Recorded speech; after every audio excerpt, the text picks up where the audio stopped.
There's a weird bit of controversy about Spartan X2. You see, nobody is certain if the game was legally produced. Irem, of course, wasn't going to say anything. But there's some things that make people scratch their heads. You might remember the original Spartan X as Irem's big arcade hit, and Nintendo made the Famicom version. It was based on the Jackie Chan movie known in the West as Wheels on Meals.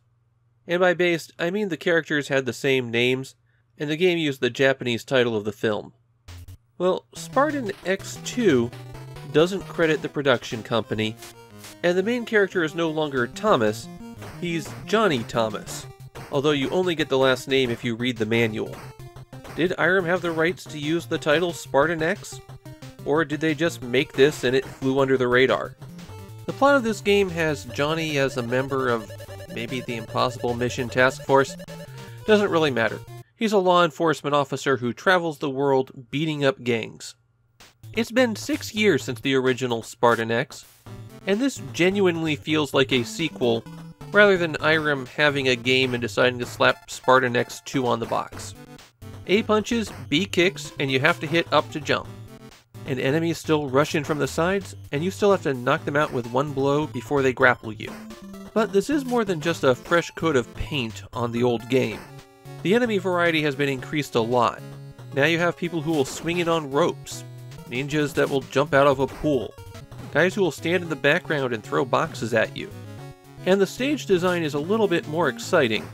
You fight on top of a moving airplane as the wind pushes you back. Or as you're battling your way through this mansion, you have to jump kick down doors. The final stage even has an underwater section for some reason.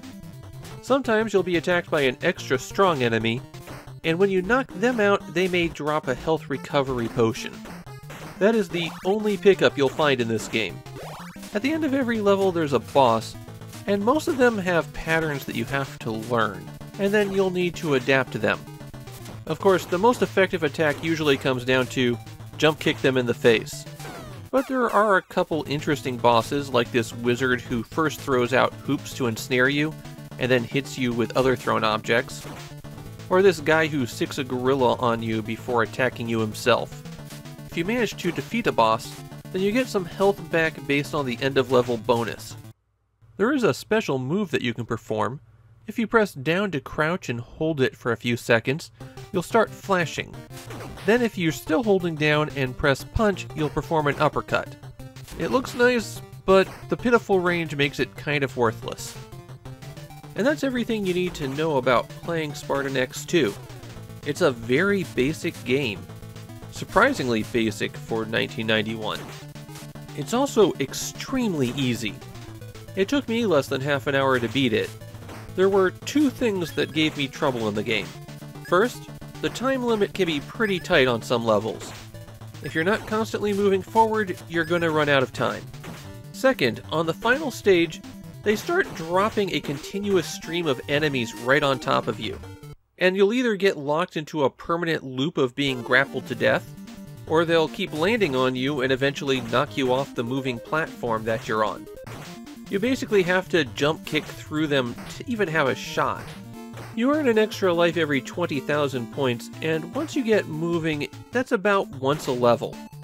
That's more than enough to carry you through the game, even if you don't get fully healed after a boss. If for some reason you find the game to be too difficult, and I don't know how that would happen, they did include an easy mode on the cartridge. Spartan X2 does have some fans in Japan, though these days it seems to be mainly known for being a rare Famicom game. Still, prices on it aren't as bad as some games we've seen lately. These days a cartridge-only copy will cost you about 6,000 yen. To me, Spartan X feels like a bit of a throwback, but not a bad one. Yeah, up to jump is a bit inconvenient, but Spartan X2 delivers on exactly what you'd want from that title. A better version of Spartan X. And it is fun, at least until you get to that moving platform where they drop enemies on your head. It doesn't have to be difficult, but it's just enjoyable. I wouldn't call it an all-time classic, but it is a nice little action game.